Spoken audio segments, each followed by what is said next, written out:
Hi guys, Tony Lewis here, AL Plumbing and Heating. Having a look today at the Everbuild Wonder Wipes.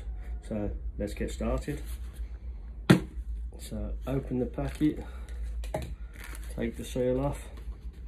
Smells nice. Okay. They look very dry, to be fair.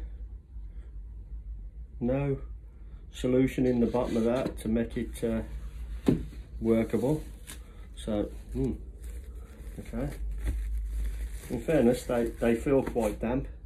Not overly damp, but yeah, I don't know how affected they'd be. Quite a small cloth. Very strong though, to be fair. So you're not going to be, oh, it does come apart, but yeah. So yeah, not bad. Feels okay. Let's see what it does on a bit of a clean. Got a bit of an area down here which we can.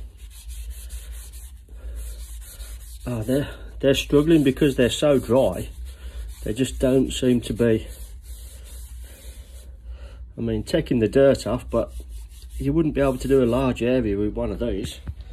They're yeah, a bit disappointed if I'm honest. Okay, so yeah, I would say could do with being moister, but yeah, okay. I mean, they'll probably do the job of cleaning stuff, but I think they need to be wetter and at least have some solution in the bottom of the container that's going to keep the cloths wet. I don't know how long these are going to last just in the container without any solution in to keep them moist, but hey ho. Yeah, so that's my thoughts on the Everbuild. Strong but not very wet. Doesn't look like it's going to do a great job.